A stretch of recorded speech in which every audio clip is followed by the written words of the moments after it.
Hola, ¿qué tal amigos? Bienvenidos a una nueva emisión de La Última Página, programa que no podría existir sin la presencia del querido Sebastián Porrina, a quien saludo en este momento. Sebastián, ¿cómo estás? ¿Cómo estás, Dieguito? Bien, ¿Todo muy bien? contento, como siempre acá nos Yo volvemos siempre a encontrar. tranquilo y Sí, sí, sí, reposado. sí, usted está ceremonioso y armonioso, ¿no?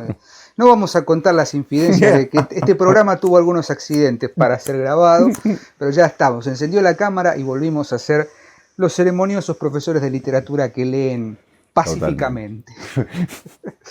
Aquí estamos en una nueva emisión de La Última Página con el deseo de que se encuentren muy bien y agradecidos enormemente por el afecto que estamos recibiendo. Sebastián, creo que lo hemos charlado más de una vez. Sí, El sí. programa que subimos sobre Ezra Pound, la verdad que fue para nosotros un batacazo, ¿no? Mm, El afecto que nos han demostrado, las críticas positivas y también las los observaciones, por comentarios, supuesto. todo.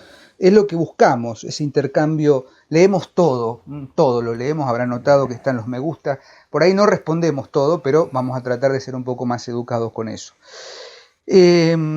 Recuerden que tenemos nuestra cuenta de Instagram, nuestro Patreon, nuestro Facebook. Pueden consultar acá en la caja de descripciones los datos para conseguir los libros tanto de Sebastián como los de Sofía, Casa Editorial, y la asociación con Ediciones Matrioska, que sigue funcionando muy bien, gracias a Dios, y seguimos creciendo. Hechos los avisos parroquiales y las aclaraciones del caso, vamos a hablar hoy, Sebastián, de un pedido. Hoy nos han Sí. hecho un pedido que lo venimos postergando ya desde el año pasado y se lo dedicamos a nuestro querido radio escucha, o cómo decirlo, amigo, ¿sí? Compañero en estas lecturas, que es Sebastián de Caro, y que ya desde el año pasado que nos viene pidiendo un poco, Acicateando. sí, acicateando y espoloneando para que hablemos de la literatura o la ficción de detectives. No, perdón, no es de detectives, de espionaje. De Ya me espionaje. estoy pisando. Verás que hay una Es que hay un cuestión, punto en un punto común. en común, Sí, sí, sí. una transición, si se quiere, un pasaje, pero hoy vamos a Exacto. hablar de esta literatura o de este tipo de ficción llamada de espionaje, Mm, que es muy propia del siglo XX y que podríamos empezar diciendo que es una literatura, como muchas de las grandes construcciones en torno de ciertos géneros. La ficción de espionaje o la novela o el relato de espionaje ha sido considerada por la crítica como una forma menor de literatura, ¿sí? Como una forma de un pulp fiction, ¿no? Como una sí, literatura popular, sí, sí, sí. De hecho surgió, ¿no? cuando en rigor de verdad lo que tenemos que considerar es que justamente, yo tengo acá unos cuantos apuntes para guiarme. Cuando hablamos de literatura de espionaje, Sebastián, para quienes por ahí no están muy en tema o no han leído, estamos hablando básicamente de ese tipo de literatura que surge, sobre todo entre la Primera y la Segunda Guerra Mundial, Ah, no, antes. me mataste, ¿Sí? Diego. Yo pensé que era en la Ilíada cuando Diomedes y Ulises van de Bueno, noche. tranquilo, tranquilo, vamos a ir. Surge como género, ¿sí? Ya Moisés había mandado Es gente a que verdad. mirara qué estaba pasando en Canaán, ahí ya hay espías. Digo, Exactamente. pero está muy bien, no está de más la referencia que hace Sebastián, porque el arquetipo del espionaje, la idea de espiar al Ujú. otro, y sobre todo la construcción de saber más que el otro, merced al uso del espía, no es algo de la literatura propia de espionaje. Está muy Claro. bien lo que dice Sebastián, ya en el canto 9, 10 creo Sí, de la señor, Ilíada, claro. Tenés que ahí. es un episodio muy particular, que se Exacto. encuentran en la noche, Muy bien. se mandan Diomedes, creo, y no me acuerdo quién Y más, Ulises. y Ulises Y van a Odiseo. espiar Ujú. a los troyanos. Entonces, ya ahí tenemos un antecedente de lo que es el espionaje, pero formalmente, digamos, como Mm, texto literario, podemos ubicar, a ver, hay antecedentes, qué sé yo, hay un relato de Fenimore Cooper, de 1821, que se titula directamente El espía, The claro. Spy, y que tiene que ver con justamente las acciones de espiar, digamos, al ejército británico durante la guerra de independencia, ¿no? Claro. Ver cuáles son los movimientos, Ah, etc. Inclusive uno podría decir que redes de espionaje formalmente no ha habido como servicio de inteligencia, pero sí ha habido redes de espionaje desde no, desde tiempos toda época. inmemoriales, qué Sí, sé sí, yo, sí. ese saber, mandar un emisario, hacerse pasar por otro. Bueno, lo decimos con la Ilíada en literatura pero en la vida real, sí, las guerras. si bien los servicios de inteligencia, como la CIA, el MI5 en Inglaterra, o el MI6, o el Mossad, o qué sé yo, la KGB, son la Stasi, ¿no? Son agencias gubernamentales que institucionalizan con financiación del Estado los servicios de inteligencia. Bueno, acá tenemos la UFI, claro, antiguamente la CIDE, que son, digamos, agencias que se encargan de recolectar información, recolectar influencia, bueno, todo lo que ustedes se imaginan en torno del espionaje, quitándole todo la carga ficcional e inverosímil de las películas o que Hollywood ha llevado al paroxismo, son organismos que funcionan desde antaño, formalizados en la primera mitad del siglo XX. ¿Y por qué digo que es importante señalar una coordenada como la primera mitad del siglo XX? Y sobre todo vamos a hablar del Reino Unido. O sea, la literatura, Ángel Fareta tiene un artículo sobre Isherwood que dice: desde tiempos inmemoriales todos los escritores ingleses han sido y serán espías. Totalmente. Hay algo en la literatura inglesa de fines del XIX y primera mitad del siglo XX que tiene que ver no solamente con la instauración de un tema, que es el espionaje, la formalización del servicio de inteligencia británico, sino también una necesidad de mostrar un cambio de paradigma y un cambio de visión del mundo. Es decir, vos fíjate que hacia fines del siglo XIX y principios del XX, el Reino Unido atraviesa por un cambio fundamental que es la decadencia absoluta del imperio, claro, por un lado, y por supuesto ¿no? empiezan los primeros estertores, no estertores, sino los primeros chisporroteos de lo que luego será la Gran Guerra, claro, la Primera Guerra Mundial. Sí. De hecho, hay una novela, un relato de Conan Doyle, The Second Stain, la segunda mancha, en la que un personaje le dice a Holmes: Europa es un campo minado de batalla. Sí, ¿no? Claro. Inglaterra va sintiendo en esos años que el mundo alrededor se está minando de algo que antes no había. Exacto. Se está cayendo a pedazos una forma de ver el mundo, se está cayendo a pedazos una forma de dirigir el mundo. La Primera Guerra Mundial, como sabemos, fue la última guerra de caballeros.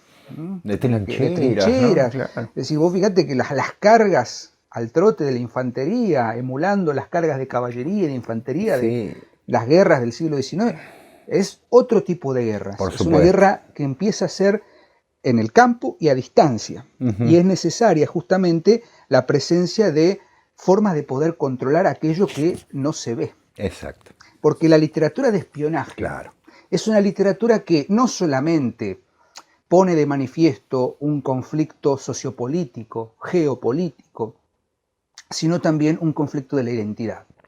Porque el espía, ¿qué es? Es la dualidad puesta en un personaje. Totalmente. El espía es una persona común y corriente, entre comillas, que puede ser, no sé, un funcionario de una empresa, puede ser un barrendero, puede estar donde sea, un cura, y de pronto es alguien que está recopilando información, claro, y que está juntando datos para luego llevarlo a la agencia y usar esos datos para los beneficios que se requieran. Fíjate, Diego, que a vos que te gustan las series y demás, en Peaky Blinders, el cura, ¿no es cierto?, que sirve de nexo entre el ministerio de Churchill, en la temporada, en la tercera, creo. Claro, tercera temporada, claro, que está en relación con los rusos blancos. Bueno, Churchill era un genio, bueno, un genio no, digamos, era el maestro de los primeros espías, digamos, de la primera sin red duda, de ¿no? espionaje. El gran constructor del sistema de defensa, incluso británico.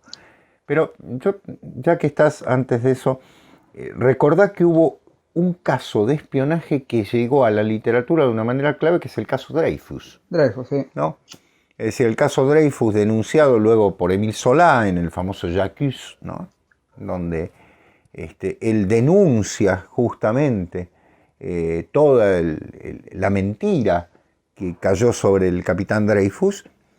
Era un caso de espionaje, ni más ni menos, ¿no? El príncipe de Esterházy y todos los conflictos que había entre el Imperio Alemán y la República Francesa en 1894. O sea, estamos hablando de muchísimo antes, de 20 años antes de la Primera Guerra Mundial, cuando las tensiones entre las potencias eran tan grandes que se derivó en culpar a quién, a un judío, ¿no? Lo mismo hizo la Rusia zarista en su momento, creyendo que había toda una intención desde el punto de vista de lo étnico, ¿no? Si se quiere.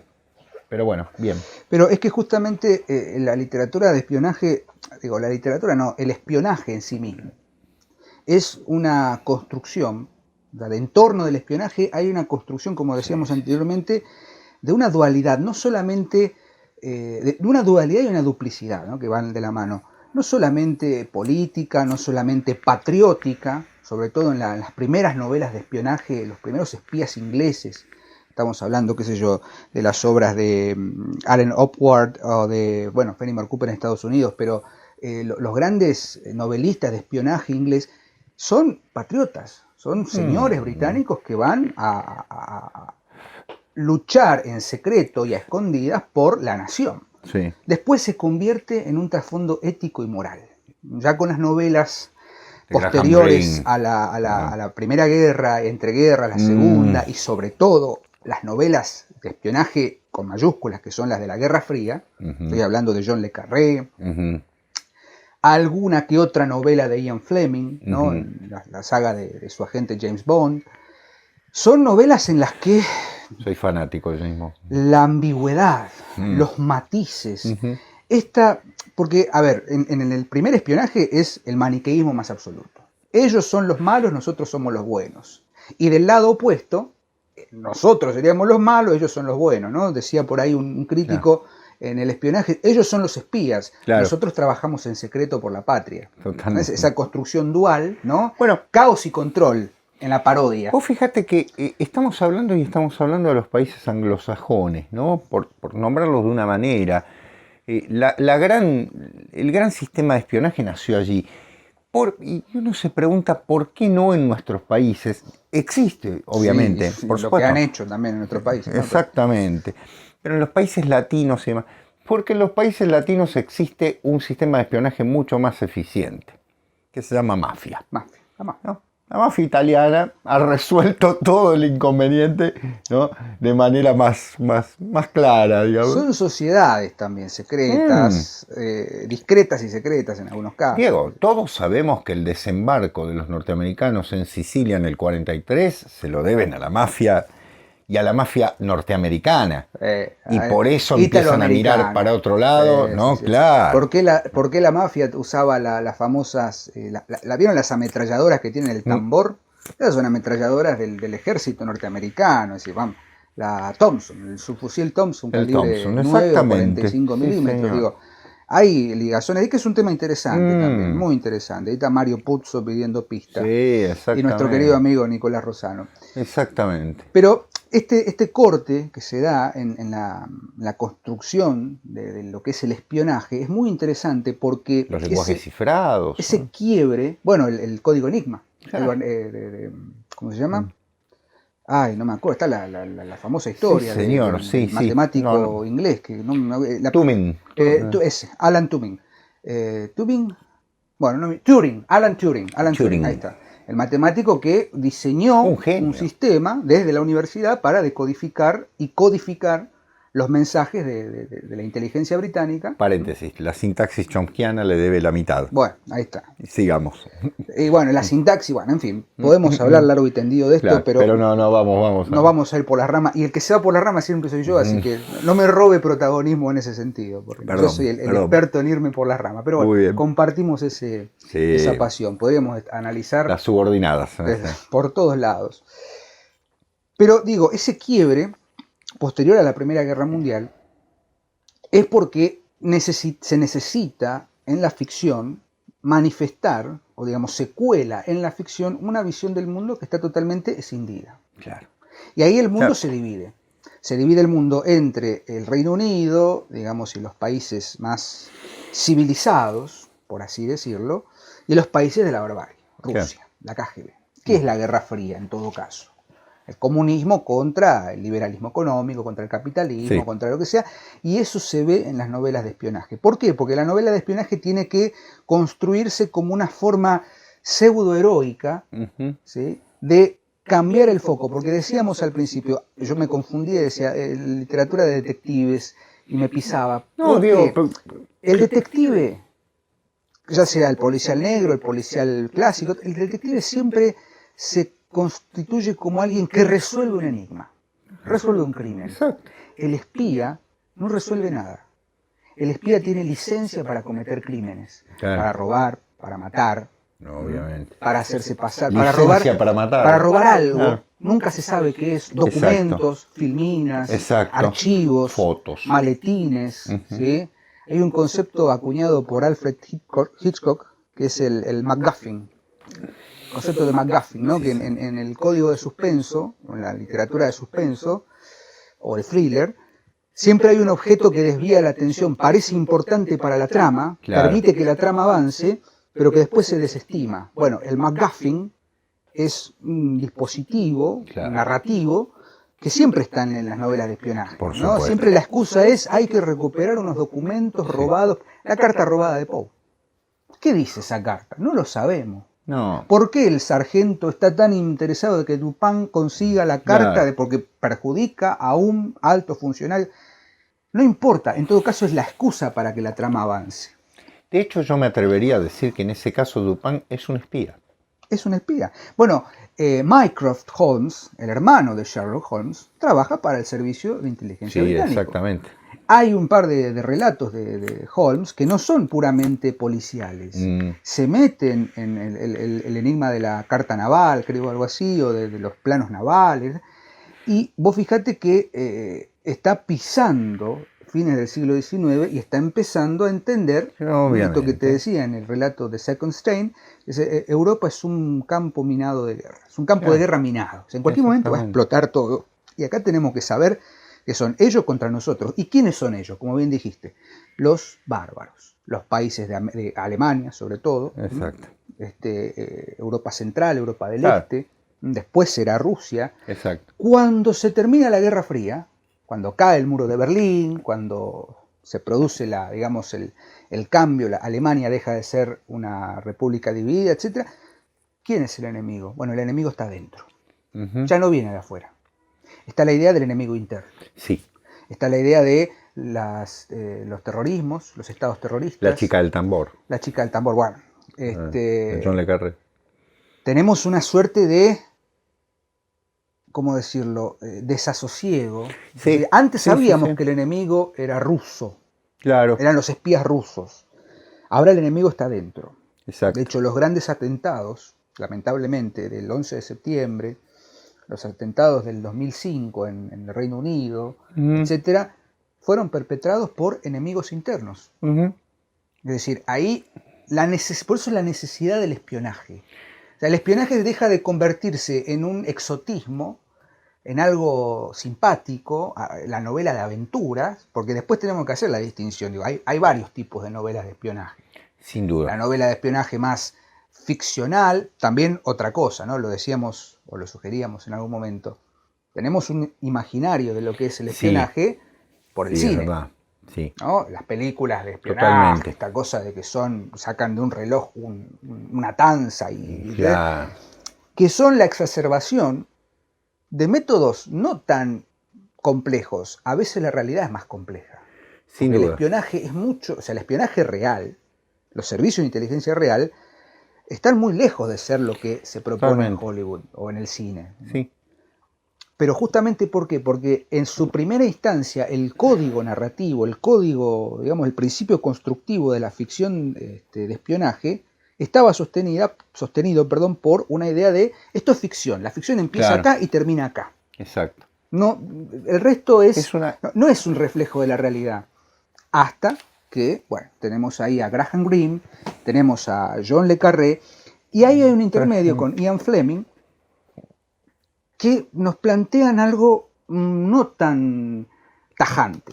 Es decir, no es que es muy difícil escindir lo ficticio de lo real en la novela de espionaje, si los espías son reales y son tan humanos como el lector. Exacto. Yo creo que, Diego, hay que considerar, primero, en primer lugar, el tema de que el servicio exterior británico cooptó a una cantidad de intelectuales, primero porque dominaban lenguas, o sea, eso era fundamental, ¿no? Estoy pensando incluso en Lawrence de Arabia, ¿no? Lawrence de Arabia, bueno, fue un agente del servicio exterior, del servicio de inteligencia británico. Y Los 7 pilares de la sabiduría son un texto genial y demás.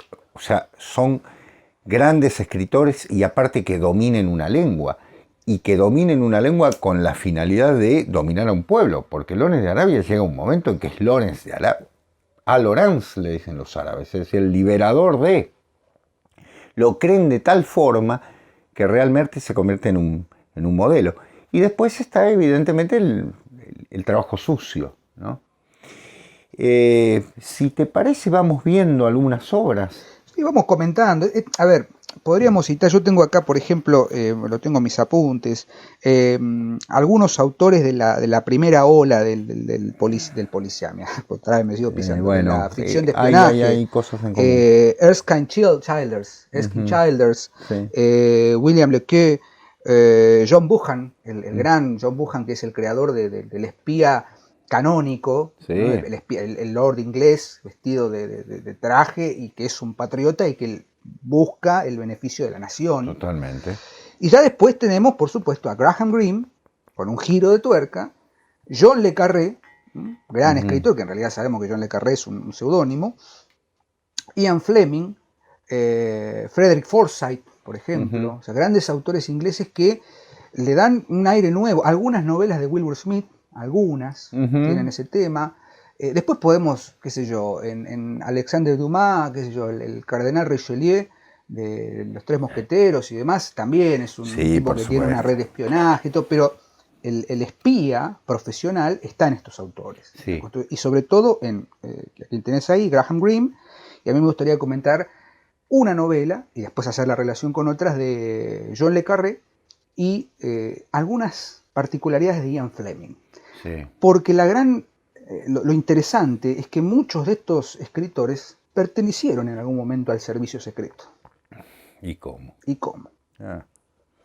Bueno, el caso de Graham Greene, vos sabés, Diego, que él fue del MI5.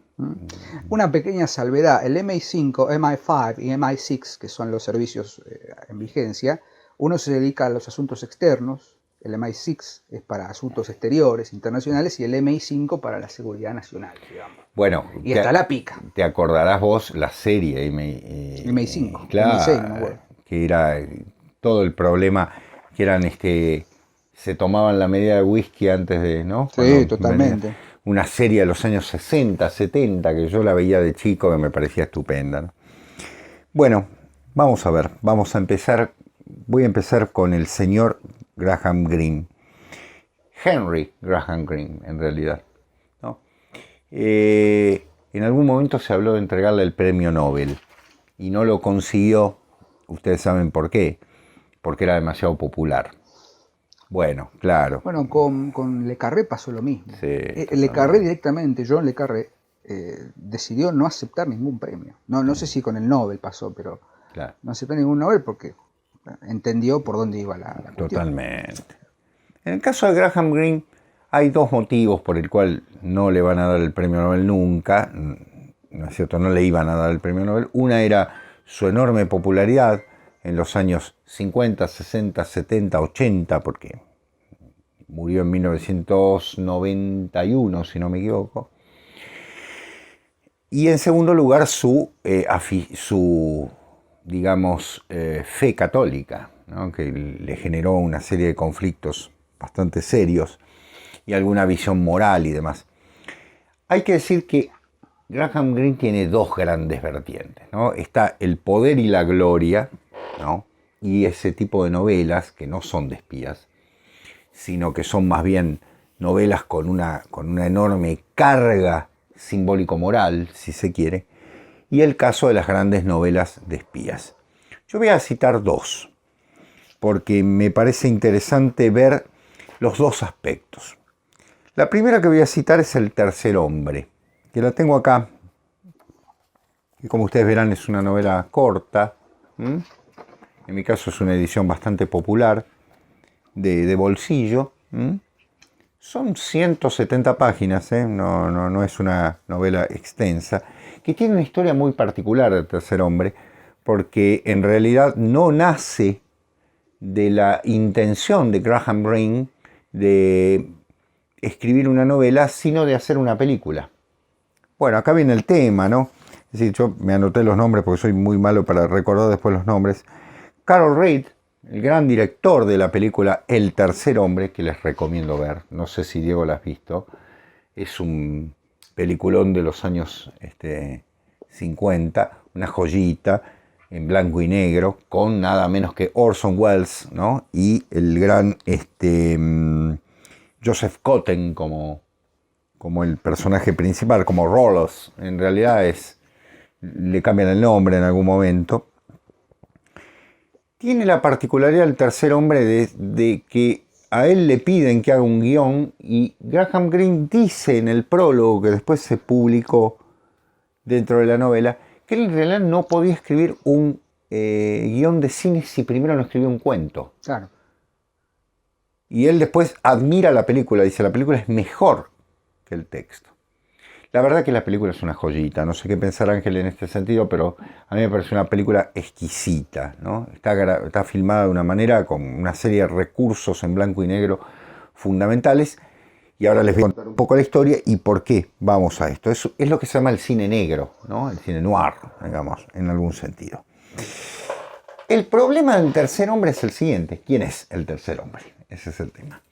Y el momento y el lugar y la acción que llevan a esto. ¿Por qué es una novela de espías? Porque transcurre en Viena en 1949, en una Viena dividida en 4 sectores: el británico, el francés, el norteamericano y el soviético. Al igual que había pasado en Alemania, Austria estaba separada en sectores, sobre todo la ciudad de Viena. De hecho, el Ringstraße, o sea, todo lo que conformaría el centro de la ciudad, se administraba una vez por semana por los distintos grupos. Y la presidencia recaía una vez por mes, esto lo explica Graham Greene, en una de las potencias. O sea, imagínense un país ocupado, ¿no?, que es administrado un mes por los franceses, un mes por los británicos, la vergüenza, ¿no?, y demás, todo lo que habrá significado esto, ¿no? Y que tiene como particularidad el hecho de que en realidad es un, ¿cómo decirlo?, empieza con una historia menor, como debe ser, ¿no?, que es digamos así, Rollo, el personaje central, viaja a Viena porque tiene allí un amigo que le ha encontrado un trabajo. En esa Viena ocupada, él es un escritor de novelas mediocres, valga decirlo, y viaja allí porque le dice, acá vas a poder ganar dinero. Y cuando llega el amigo está muerto. Así empieza la novela, con el velorio, ¿no?, con el entierro, mejor dicho, del amigo muerto. Y eso deriva en, claro, imagínense ustedes, una ciudad en la que están las 4 grandes potencias, los robos de información eran impresionantes, y esto lleva a un conflicto de carácter moral enorme. ¿Por qué? Porque ¿qué se negocia? El mercado negro. ¿El mercado negro de qué? Y es horrible lo que dice Graham Greene, de la penicilina. Es decir, la penicilina era vendida en el mercado negro de forma tal que había prácticamente una mafia en la que estaban metidos, bueno, una serie de personajes. No quiero adelantarles toda la historia porque quiero que la lean, y ahora voy a hacer la valoración de la novela. Con este fundamento, Graham Greene tiene una particularidad que lo dijo Diego antes: el juicio moral. Es decir, es un hombre que tiene una determinada convicción ideológica, pero también tiene una convicción religiosa, que le lleva a ver que en ese momento está todo como agrisado, de forma tal que se convierte, de hecho la película en blanco y negro se notan los grises muy claramente, está todo como, digamos así, escondido en una relación que favorece a algunos y que perjudica a la mayoría. No es ni la Viena imperial, porque él lo dice, ¿no? A mí me encantaría leer el comienzo de la novela, que es una genialidad, ubicando a esa Viena ocupada, destruida, el Prater es un enorme parque que hay en Viena, destruido, ¿no? Con esas ruedas de la fortuna oxidadas y más tanques oxidados pudriéndose. Ya ha pasado 4 años de la guerra, una sociedad que colaboró con el nazismo, entonces es bastante compleja la relación. Las 4 potencias en tensión, ¿no? Sobre todo la Unión Soviética contra los aliados, pero a la vez con las miserias internas, ¿no? Británicos, norteamericanos y franceses a su vez mezclándose allí.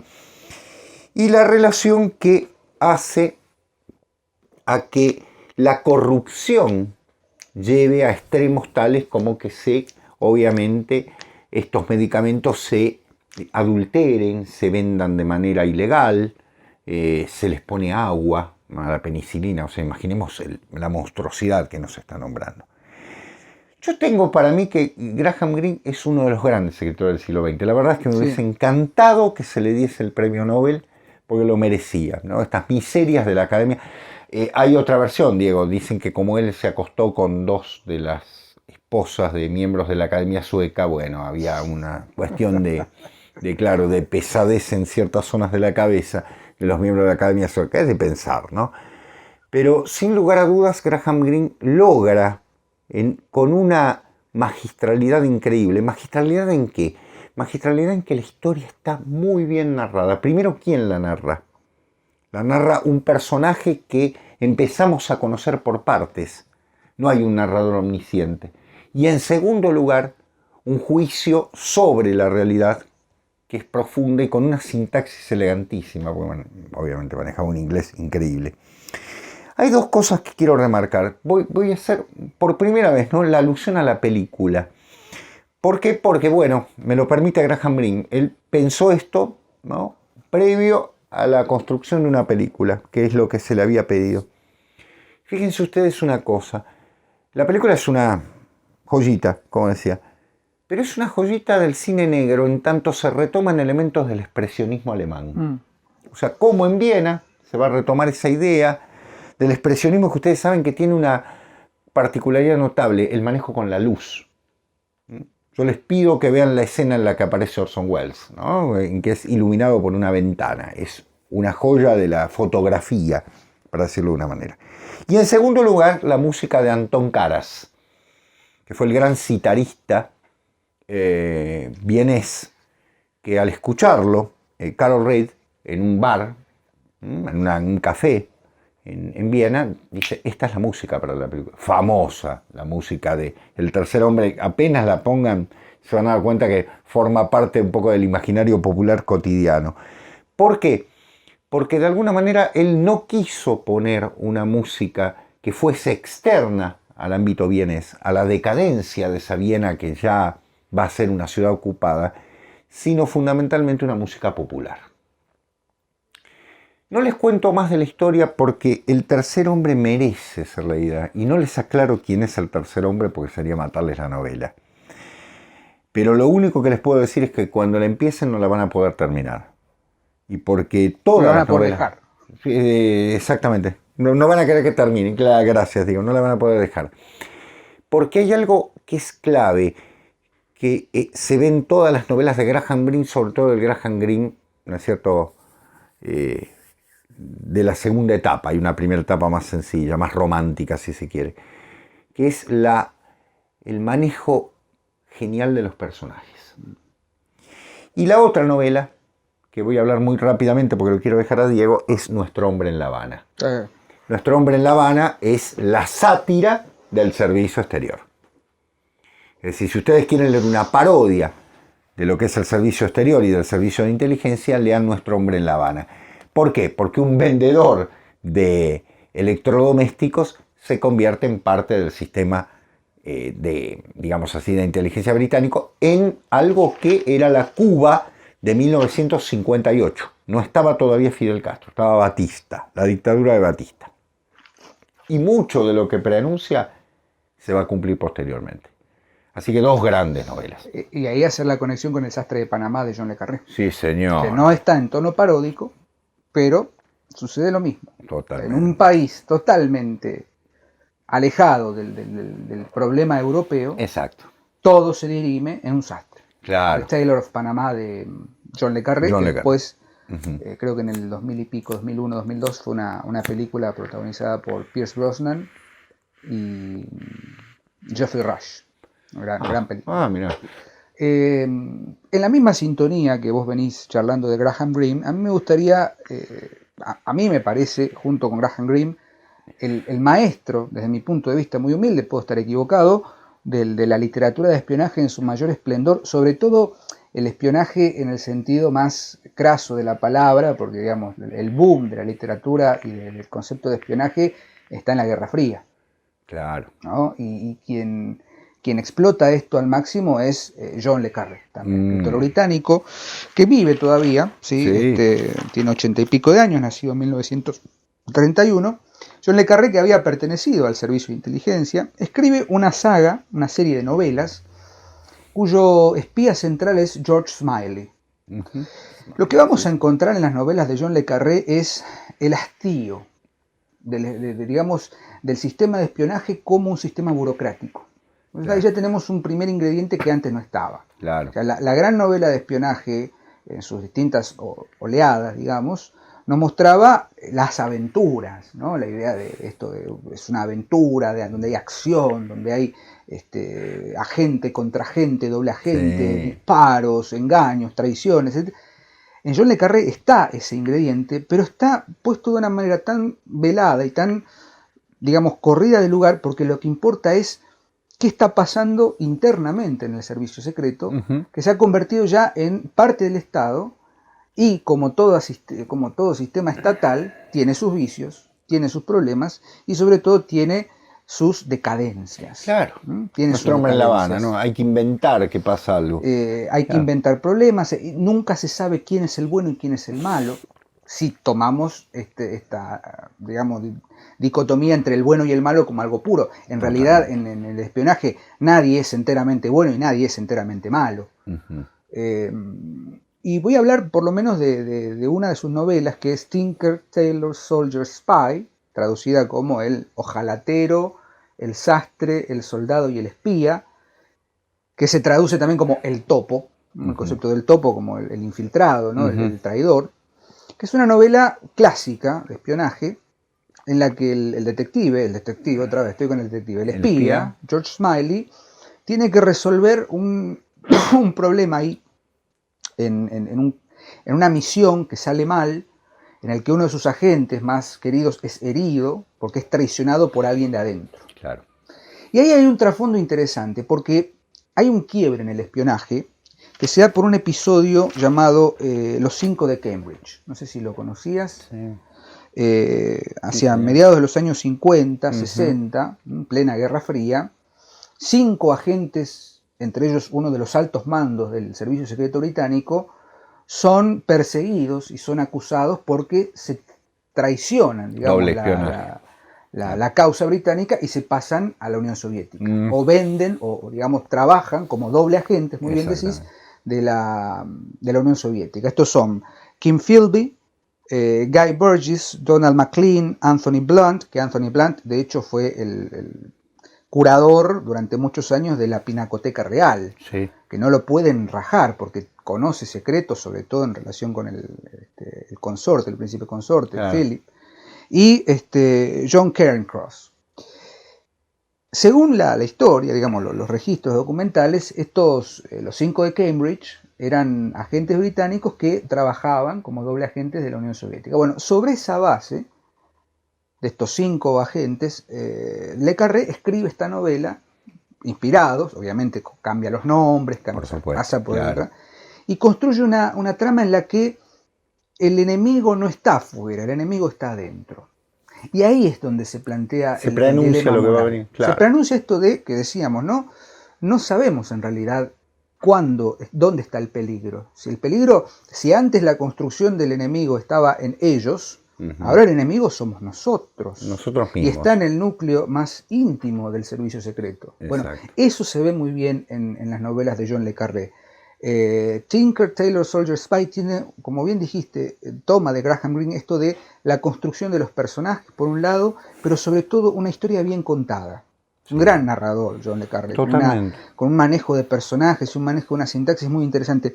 Yo quiero leer un fragmento de otra novela, La gente de Smiley, que forma parte de la trilogía de Carla. Carla es el ruso enemigo por antonomasia de Smiley, ¿no? Una especie de alter ego del lado ajeno. Fíjate cómo empieza la novela.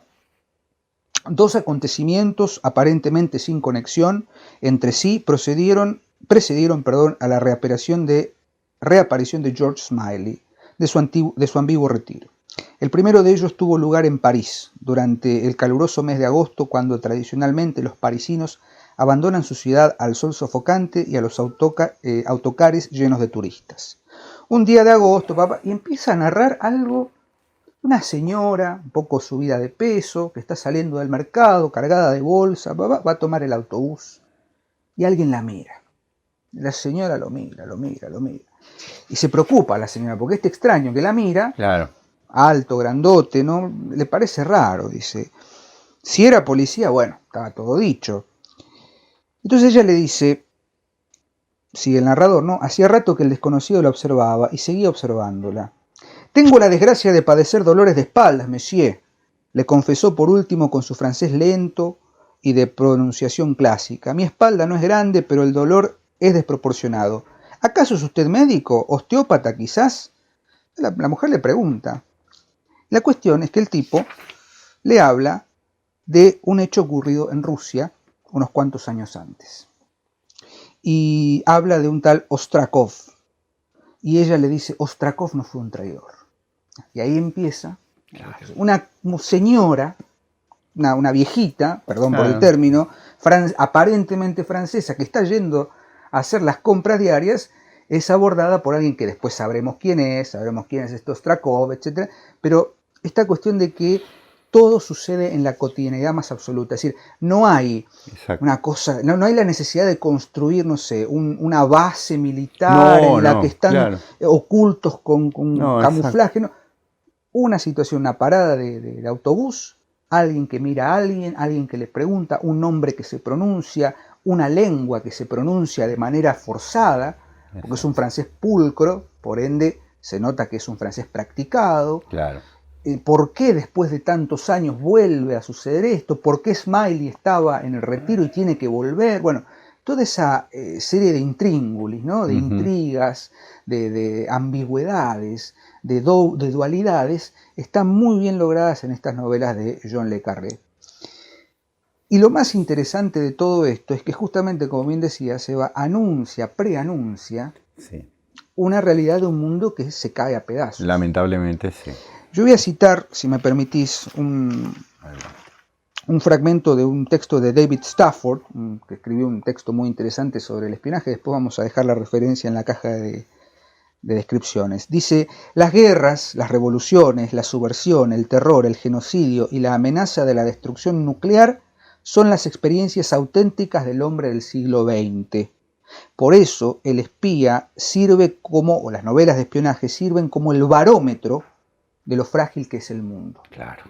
Los grandes temas de la literatura de espionaje están centradas en las grandes experiencias que hacen más frágil al individuo del siglo XX. Sin duda. Esa solidez identitaria, política, cultural, que venía muy presente en la literatura, en el realismo, si se quiere, todo, en la novela de espionaje se convierte en moneda de cambio para indicar que hay algo que se está volviendo justamente frágil. O sea, las novelas de espionaje, además de ser una ficción o un tipo de ficción entretenida, que engancha al lector, etc., también son una suerte de radiografía o análisis muy sesudo de cuál es la realidad política y social del nuevo hombre del siglo XX. Sí, sin duda. Un hombre que no tiene certezas.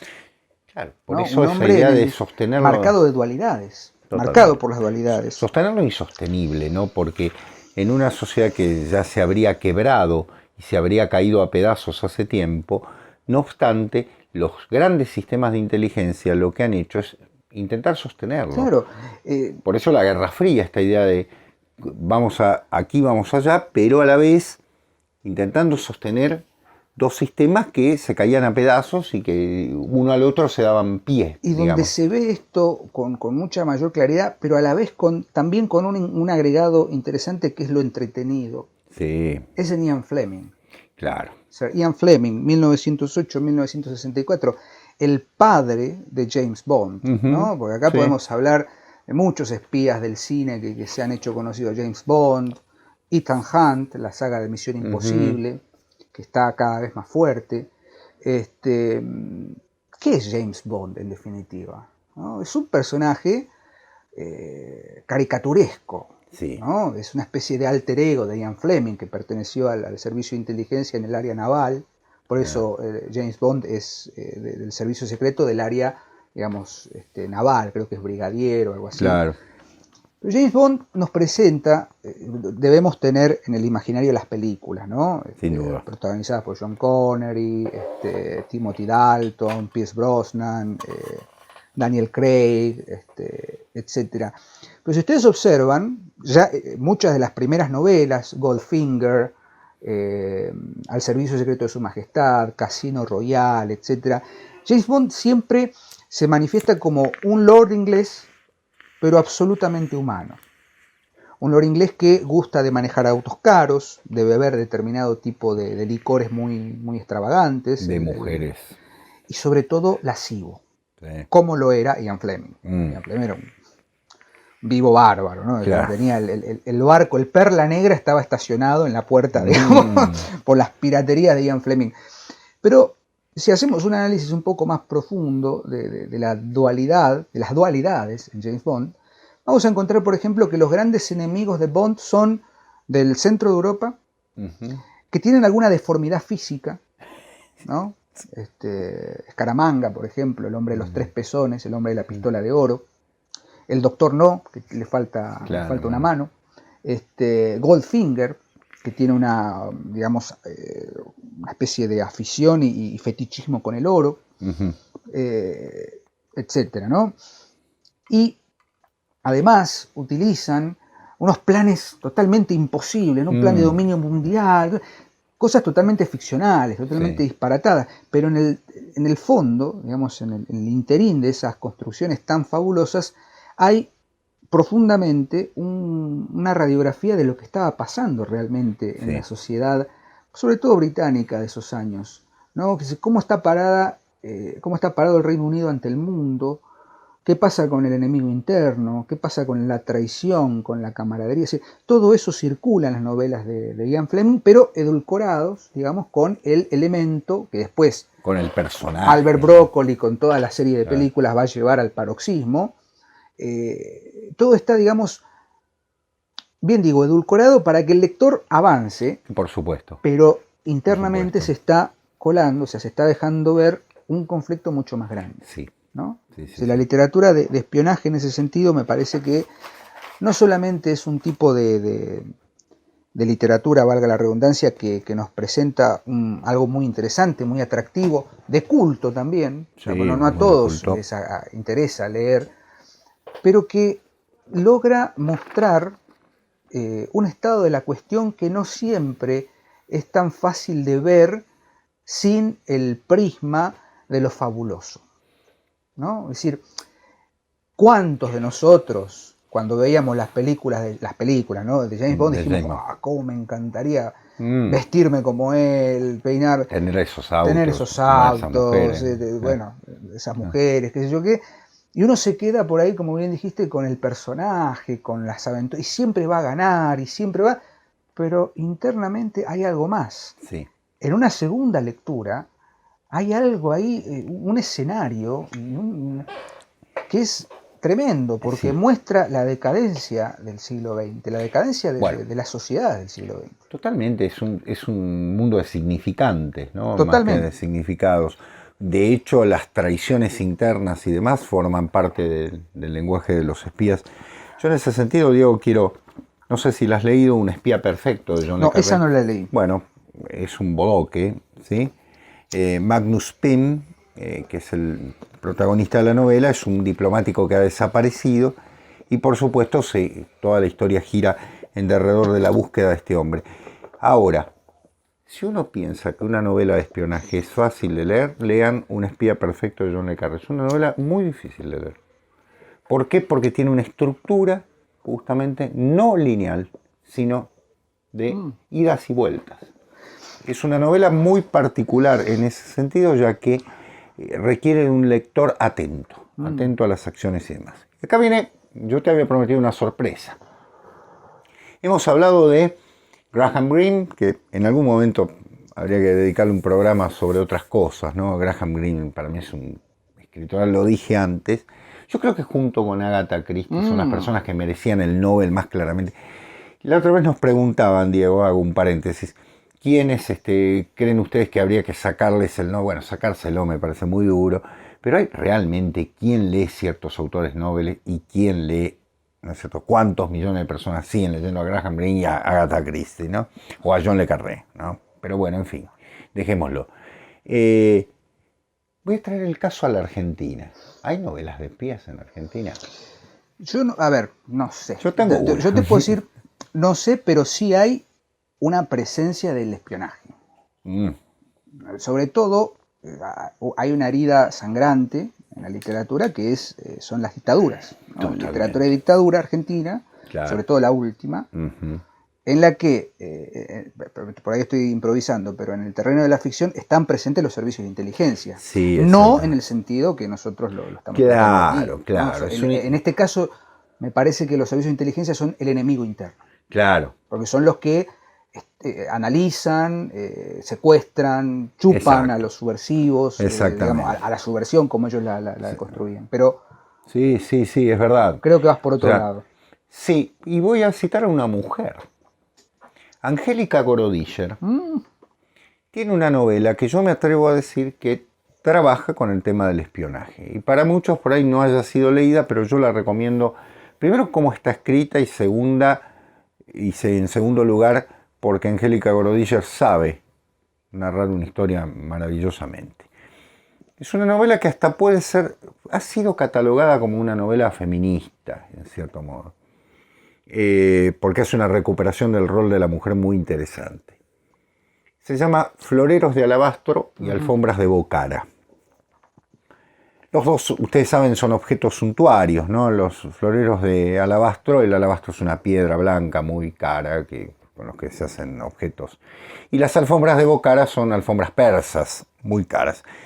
La novela es genial porque toma como personaje que es la narradora, está en primera persona, ¿no?, a una mujer cincuentona que va a ser abuela, ¿no?, que está retirada, que no sabemos bien de qué está retirada porque es todo bastante turbio, que ha tenido que ver con algunos, con un pasado, digamos así, entre comillas, de aventuras ligadas a lo político o al espionaje, que ya está totalmente retirada y que la vienen a buscar, tiene que cumplir una misión. La novela transcurre en México, fundamentalmente.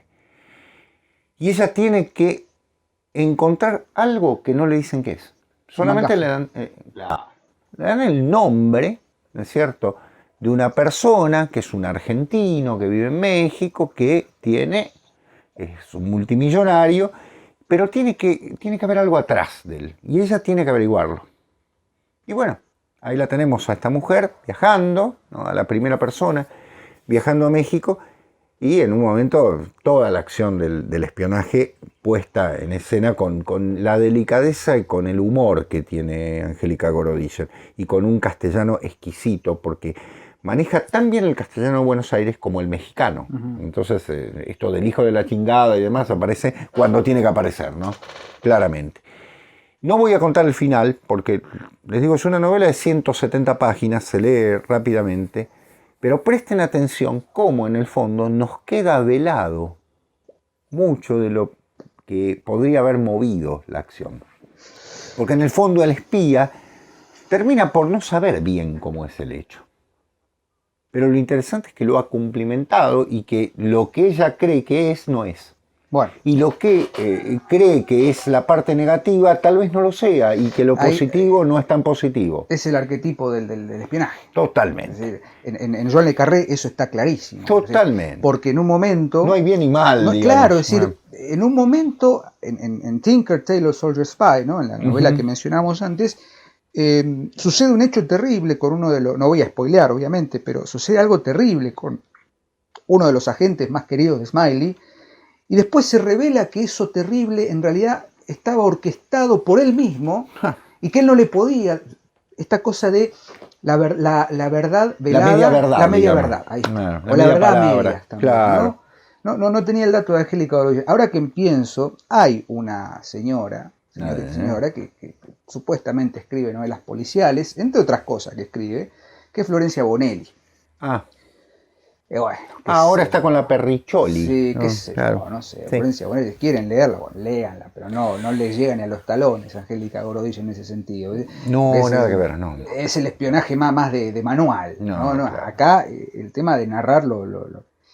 Nota aparte, nota al pie, merece una parte, por ejemplo, yo quiero citar dos elementos. Hay Damián Cifrón, en la película Alumno de Ángel. Alumno de Ángel, sí, en la película Tiempo de Valientes, convierte a un psicólogo judío de Capital en un espía.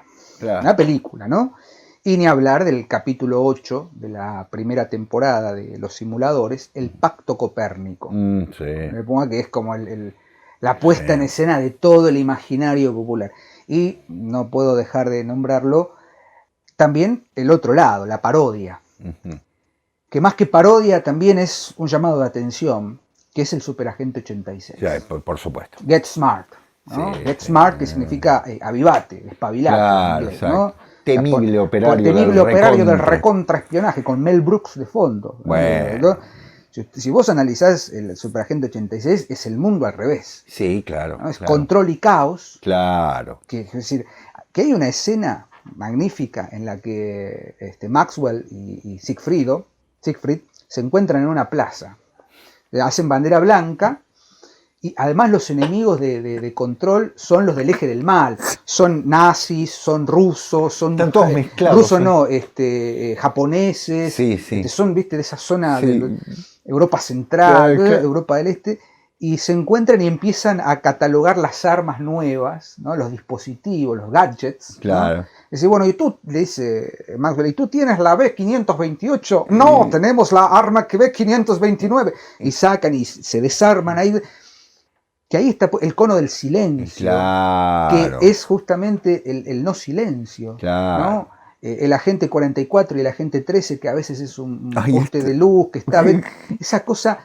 entre comillas, no digo ridiculizada ni satirizada, ¿no? La parodia como un punto también de manifestar que el género llegó a una saturación. Exacto. Y se descomprime con eso. Sí.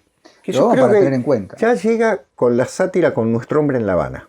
Sí, bueno. La verdad es que si uno lo lee en clave satírica, Graham Greene en ese sentido toma en serio, como en El Tercer Hombre, pero también toma un poco en burla, paródica, la situación de los servicios de inteligencia.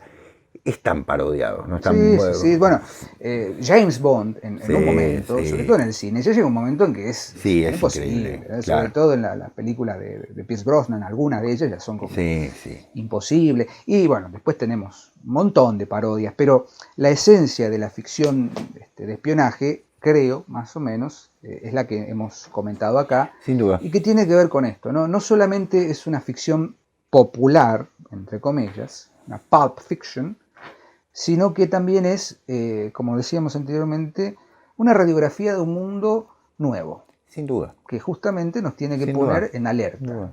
Y el espionaje existe. Si el policial es el gran género del siglo XIX, del siglo XX para ciertas cosas, luego va a tener que venir la vuelta de tuerca a nivel mundial, ¿no? A nivel internacional. Claro, exactamente. A nivel internacional. Porque a nivel local está el detective y a nivel internacional está el espía, ¿no? Así que bueno, esperamos haber cumplido magramente el objetivo de presentarles una forma que por ahí es contraria a la que nosotros solemos charlar, pero que ha generado en nosotros múltiples lecturas. No, y pero yo mucho soy un lector, a mí me gustan las novelas. Sí, somos, Sí. son para lecturas de verano. Totalmente, ¿no? totalmente. Y son llevaderas, bueno, salvo alguna que otra novela, pero, Sí, pero de vale la Graham pena. Greene, bueno, habría que hablar más, ¿no? Claro. Le vamos a dedicar un programa. Sí, sin duda. Nosotros cortamos acá, nos vemos el próximo lunes, los jueves como siempre con el hilo de Ariadna, y acá seguimos leyendo como siempre, Porrini, quién sabe qué, pero estamos leyendo. ¿Quién sabe qué? Gracias por estar ahí y que tengan muy buena semana. Chao. Adiós, gracias.